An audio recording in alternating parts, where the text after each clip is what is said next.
Hello and welcome back to Mexico News Network's Breaking News. Broadcasting directly from El Dorado Royal Spa Resort by Charisma, beautiful hotel in the heart of Riviera Maya.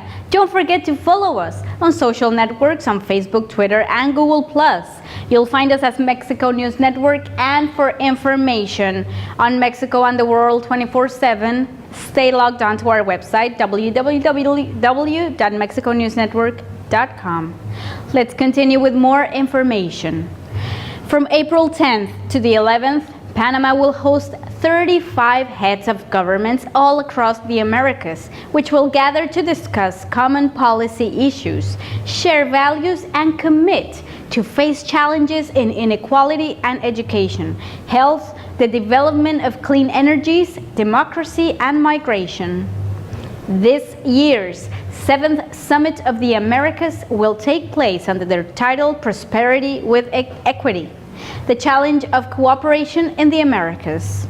The real spotlight, however, will be on Cuba's very first participation in the summit ever since 1994, as well as the face-to-face encounter between Presidents Barack Obama from the United States and Nicolás Maduro from Venezuela, as well as Raúl Castro from Cuba, who ends more than 5 decades of official isolation in the Western Hemisphere.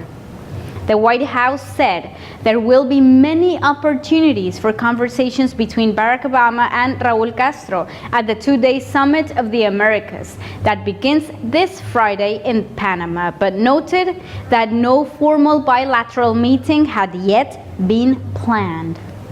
According to President Enrique Peña Nieto, Mexico's participation at this international encounter represents an opportunity to share the experience of legal reforms in Mexico with other nations. The presidential agenda for this year's summit includes the president's participation in a roundtable discussion with leaders Dilma Rousseff from Brazil, Barack Obama from the US, and Juan Carlos Vera from Panama on the economic and social development of the region.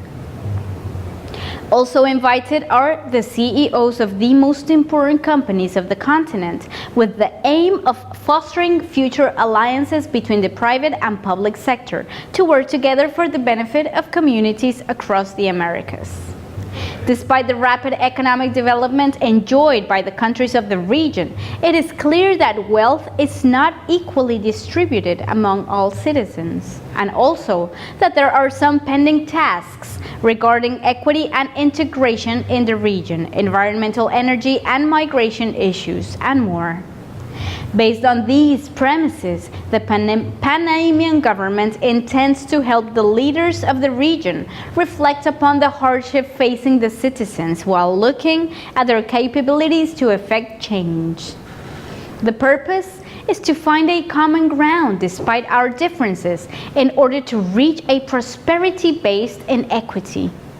Panama's priority is to work on a comprehensive document titled Mandates for Action, which will contain agreements from all countries involved on topics related to health, education, security, migration, environment, energy, democratic governance, and citizen participation. As the host country, Panama has undertaken the great challenge to vary the approach in which countries across the continent have dealt with these particular issues, addressing them in a new context. 2 of Chiapas high school students developed their very own brand of bricks made of peanut shells, cement, and additives. It was developed as an alternative to cement blocks and clay bricks, and also as a way of reusing peanut shells, which are plentiful in Chiapas, in fact. Paloma Diaz and Oscar Moela, technical high school students at the School of Science and Technology Studies of the state of Chiapas, which is better known as CECITE Chiapas, presented the project at the entrepreneurship event Ciudad del Emprendimiento Chiapas 2015, which literally means in Spanish, Entrepreneurship City Chiapas 2015. This event was held on March 19th and 20th of this current year, 2015. The product was originally presented on November 2014 and addresses the need to decrease the environmental impact of the storage of large amounts of peanut shells, given the shell's tendency to absorb the ground's nutrients, making it impossible to grow other crops. The solution also helps decrease air pollution in comparison to the carbon dioxide released in the environment with the burning of the traditional bricks. The project has already drawn attention and has been present at different events. In Chiapas, the peanut industry has greatly increased during the past few years. In the municipality of El Parral, Chiapas, peanuts are in fact the most profitable crops, and at the CECITE 09, which is the campus where Diaz and Moela study, there is a peanut sheller. The students noticed there was no efficient method to decrease the residues of peanut shells, so they decided to embark upon the task of researching a useful way. Both students worked on their project that ended up figuring out a way to produce a sturdy, lightweight, insulating peanut shell brick. The end result is cheaper to produce and takes no cooking method, just drying time, as the shells are mixed and blended with cement, limestone, and sand. The results were extremely positive, and even though the product needs further investigation, it is expected to be an alternative construction material that should reduce housing costs. Now, after 21 years of hard work, a team of 30 scientists from Mexico, Japan, Germany, France, the United States, Canada, and other countries will begin new research on the Chicxulub crater in Yucatan, Mexico. This is in hopes that it will help them understand what in fact happened on the planet after an asteroid hit the Earth 65 million years ago. Chicxulub is a unique crater. It is 200 kilometers in diameter, and the scientific community believes that the impact that took place there was the cause of the extinction of 75% of living organisms back at those days, including dinosaurs. According to the plan, a boat platform will be set up in the crater's center, located 40 kilometers off the coast of Puerto Progreso in the state of Yucatan. This is for the extraction of layer samples on the ground at the time of the collision. For this task, it will be necessary to drill 1.5 kilometers deep into the ocean. This platform will be a floating scientific laboratory that will host geochemical and petrophysical laboratories, as well as a description and nucleus preparation area.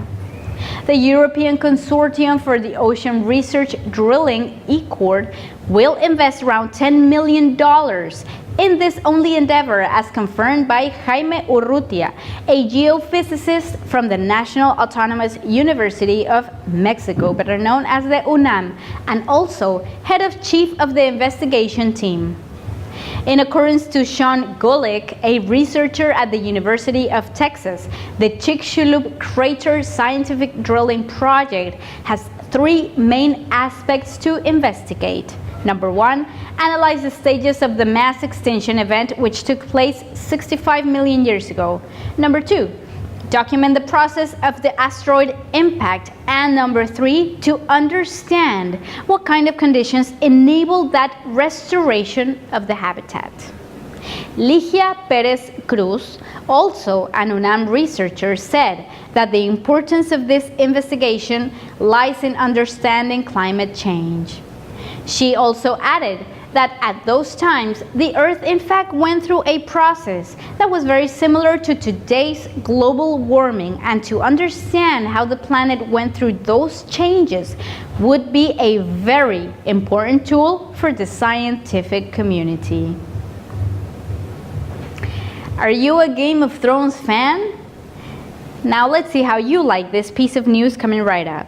Epic author George R.R. Martin himself will be present at the 2015 edition of the International Book Fair of Guadalajara, better known in Spanish as Phil Guadalajara, which will take place from November 28th to December the 6th of this current year 2015. According to his official website, Martin would only be present on the 4th and the 5th of December though. Game of Thrones started off with the literary saga A Song of Ice and Fire and reached global fame when HBO adapted it to an award-winning television series. The story in fact takes place in a fictional world of medieval fantasy where dragons, magic, and mystical creatures exist. The entire plot revolves around the many struggles of several noble families to seize power after their king is killed by a wild boar during a hunting expedition. The event Martin will be attending is in fact one of Mexico's largest and most widely acclaimed cultural events, known for hosting renowned and controversial guests, such as Peruvian author Mario Vargas Llosa, Israeli noble Lareaute Adayona, and Welsh author Ken Follett. Last year, President Enrique Peña Nieto made an active presence. One curious piece of trivia on Martin is his very cautious nature. This was perhaps best exemplified when he decided to reveal the saga's ending to the TV series producers. The American author did this in the event that he should pass away before the series was in fact completed. At the time of this article's publishing, he is 66 years old. So, if you are a fan, you don't need to worry about the series ending unfinished. Now, to give you some extra information on this incredible author, George R.R. Martin, often referred to as GRRM, is an American novelist and short story writer in the fantasy, horror, and science fiction genres, and a screenwriter as well as television producer. He is best known for A Song of Ice and Fire, his international best-selling series of epic fantasy novels that HBO recently adapted for its dramatic series Game of Thrones. Martin serves as the series' co-executive producer, while also scripting one of each season's 10 episodes. Back in the year 2005, Lev Grossman of Time called Martin the American Tolkien, and the magazine later named him one of 2011's Time 100, a list of the most influential people in the world. Martin's work has been described by the LA Times as having complex storylines, fascinating characters, great dialogue, and perfect pacing, while the New York Times sees it as a fantasy for grown-ups. Others feel it's dark and cynical.